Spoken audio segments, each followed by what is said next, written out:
Hello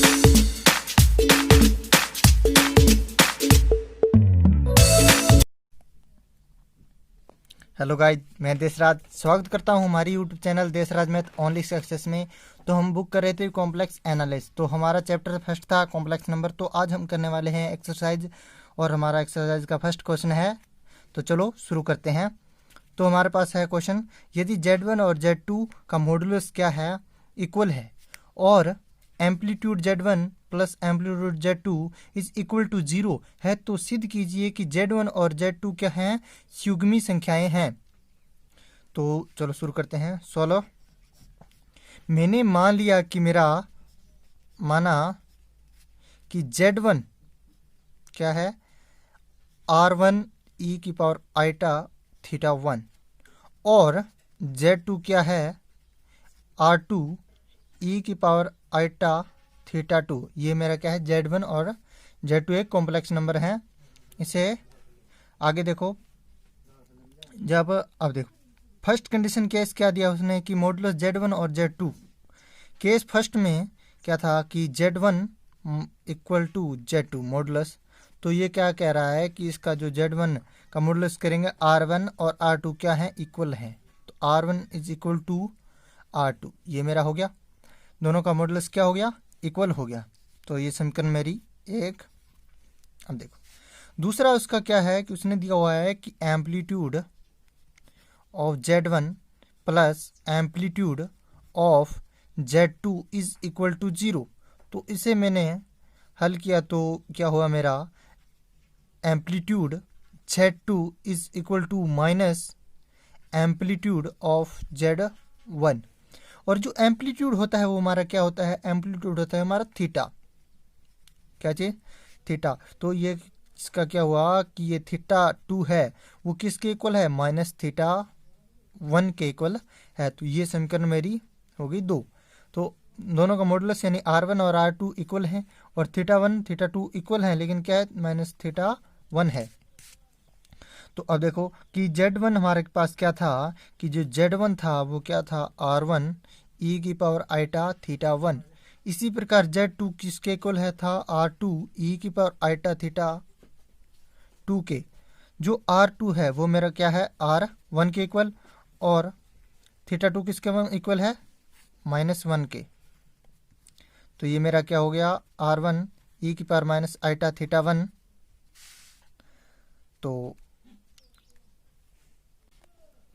तो अब मेरा ये क्या हो गया, ये Z की 1 की बार है। तो अतः तो Z2 is equal to Z1 की बार, यानी कि Z1 और Z2 क्या है, मेरे कॉम्प्लेक्स कंजुगेट हैं, यानी कॉम्प्लेक्स समिश्र युग्मी हैं। ये क्या है, समिश्र से युग्मी हैं। तो ये हमें क्या करना था, प्रूव करना था कि Z1 Z2। तो ये अपना हो गया। अब हम करते हैं कोई दूसरा क्वेश्चन हमारे पास, यदि किसी संख्या के लिए सिद्ध करना है कि मेरे पास ये होता है। तो चलो करते हैं 16। तो पहले तो हम जानते हैं कि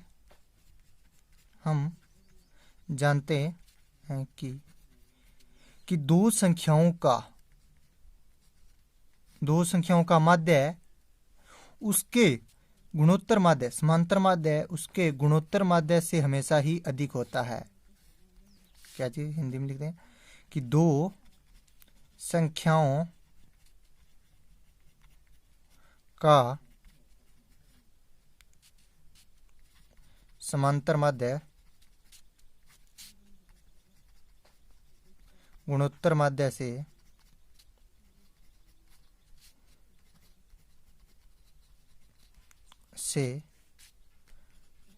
हमेशा बड़ा या बराबर हो सकता है, होता है। तो ये मेरे इसमें मेन कंडीशन होगी इस क्वेश्चन को करते हुए।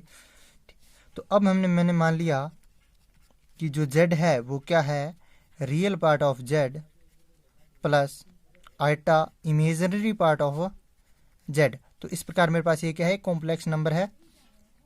तो इस कॉम्प्लेक्स नंबर में जो ये संख्याएं हैं, अब इनके हम गुणोत्तर माध्य और से याद करेंगे, और इसका मॉडुलस क्या होगा मेरे पास, रियल पार्ट मॉडुलस की स्क्वायर किसके इक्वल हो, रियल पार्ट ऑफ जेड की square plus imaginary part of Z के मॉडुलस की स्क्वायर, ये किसके, इसके मॉडुलस की स्क्वायर के इक्वल होगी। तो अब करते हैं हम क्वेश्चन, जो हम जानते हैं कि ये गुणोत्तर समांतर माध्य गुणोत्तर माध्य से अधिक होता है, इसे करेंगे। तो हमारे पास जो रियल पार्ट ऑफ जेड की स्क्वायर और इमेजिनरी पार्ट ऑफ जेड की स्क्वायर का माध्य इसके गुणोत्तर माध्य से हमेशा बड़ा या इक्वल हो सकता है। तो रियल पार्ट ऑफ जेड की स्क्वायर और इमेजिनरी पार्ट ऑफ जेड की स्क्वायर के इक्वल हो सकता है। तो ये मेरा क्या हुआ कि रियल पार्ट ऑफ जेड की square plus imaginary part of Z की स्क्वायर बड़ा होगा किससे, ये स्क्वायर और ये रूट से कैंसिल, ये 2 हो गया मेरे पास क्या चीज़, रियल पार्ट ऑफ जेड, और ये मेरा हुआ इमेजिनरी पार्ट ऑफ जेड। तो हो गया। अब देखते हैं हम क्या करते हैं, अब दोनों पक्षों में इसको ऐड करते हैं। दोनों पक्षों में ये मेरे पास है plus imaginary part of Z की स्क्वायर। अब इसको हम क्या करते हैं, दोनों पक्षों में ऐड करते हैं।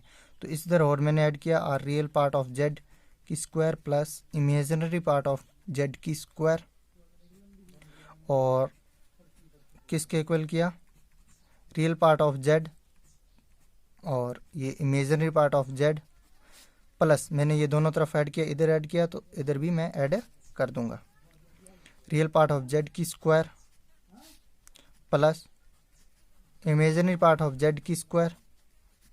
तो ये मेरा, ये कितने हुए, 2 और ये 2 क्या हुआ, 2 कॉमन मैंने ले लिया। तो रियल पार्ट ऑफ जेड की square plus imaginary part of Z की स्क्वायर, तो लेस देन, ये किसका फॉर्मूला बन गया मेरे पास, ये देखो ये बन गया real part of Z plus imaginary part of Z की होल स्क्वायर, क्योंकि ये देखो हम जानते हैं कि a प्लस बी की होल स्क्वायर किसके इक्वल होती है, a की स्क्वायर प्लस b की स्क्वायर प्लस 2ab के इक्वल होती है। तो ये मेरा फॉर्मूला बन गया। ये मेरा क्या होता है, modulus of Z square 2 modulus of Z की स्क्वायर, ये इसके इक्वल हुआ, less than greater than is equal to, ये हुआ मेरा real part of Z plus imaginary part of Z की होल स्क्वायर। जब ये स्क्वायर को हटा तो मेरे पास क्या मिलेगा मुझे, जेड इज इक्वल टू मेरा हो गया real part of Z plus imaginary part of Z upon में √2। तो ये मुझे क्या करना था, प्रूफ, ये मेरा हो गया हैंड्स प्रूफ। तो उम्मीद करता हूँ इतना आपको समझ में आया। हम और करते हैं कोई तीसरा एग्जाम्पल। तो चलो शुरू करते हैं तीसरा एग्जाम्पल, सॉरी क्वेश्चन। तो ये तीसरा क्वेश्चन मेरे पास है कि यदि Z1, Z2 और Z3 क्या है, एक समबाहु त्रिभुज के शीर्ष हैं, किसके, समबाहु त्रिभुज के शीर्ष हैं, और Z2 पर समकोणीय है, तो सिद्ध करना है कि ये मेरे पास ये कंडीशन इस पर लागू होती है। तो चलो करते हैं इसको सॉल्व। इसने कहा है कि Z2 पर समकोणीय और क्या है, एक समबाहु त्रिभुज है। तो ये मेरे पास एक त्रिभुज है इस प्रकार, ठीक।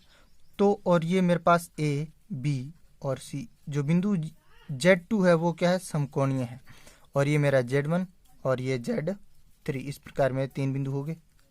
तो मैंने मान लिया कि त्रिभुज ABC एक त्रिभुज है।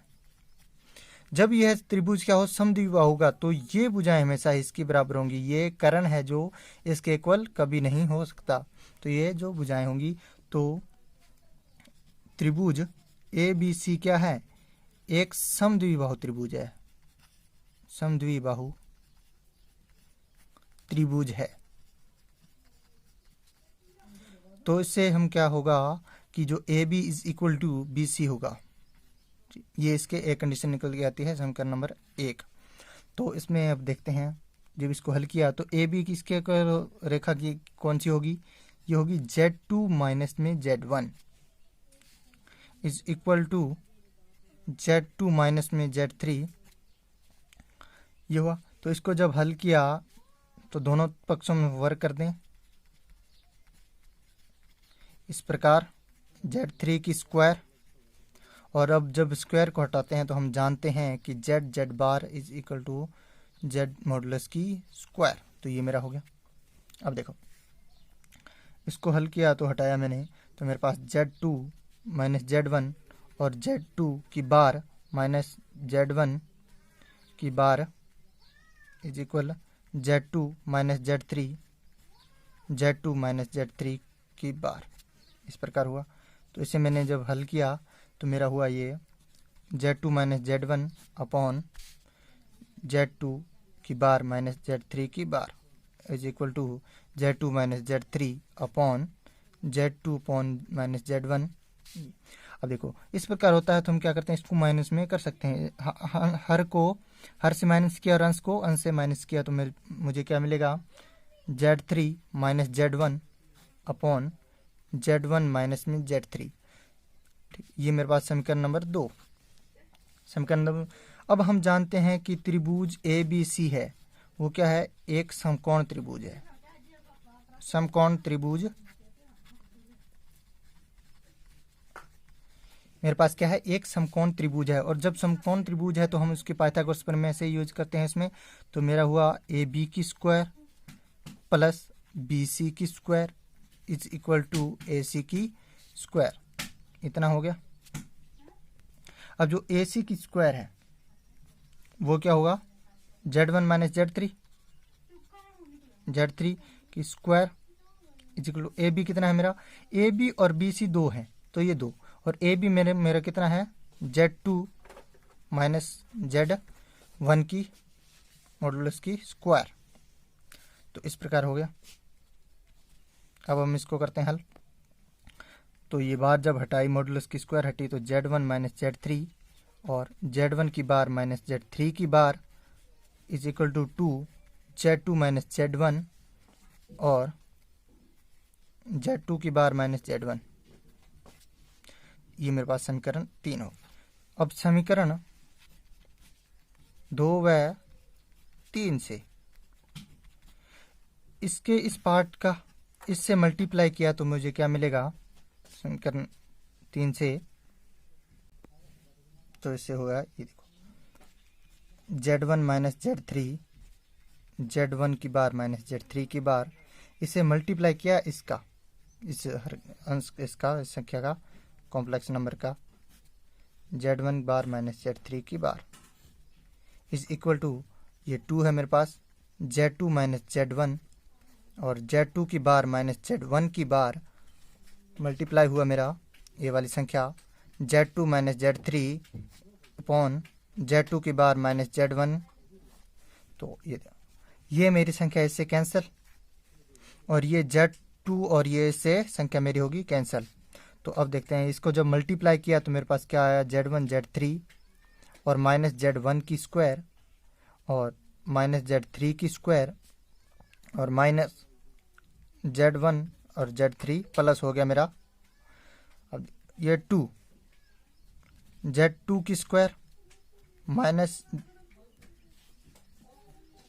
सॉरी ये हो गया Z2 Z3 और Z1 Z2 plus Z1 Z3। तो इसे जब मैंने हल किया तो मुझे क्या मिलेगा, Z1 की स्क्वायर प्लस 2 Z2 की स्क्वायर प्लस Z3 की square is equal to 2 common होगा मेरा Z1 प्लस Z3 और इसके मल्टीप्लाई होगा। तो ये मुझे क्या करना था, प्रूफ करना था, जो मेरा हो चुका है। तो उम्मीद करता हूँ आपने कुछ सीखा होगा। वीडियो को ज़्यादा से ज़्यादा शेयर कीजिए और ऐसे ही भी टेक्निकल वीडियो देखने के लिए हमारे चैनल को सब्सक्राइब कीजिए और साथ में बेल आइकन दबाना ना भूलें। तो धन्यवाद।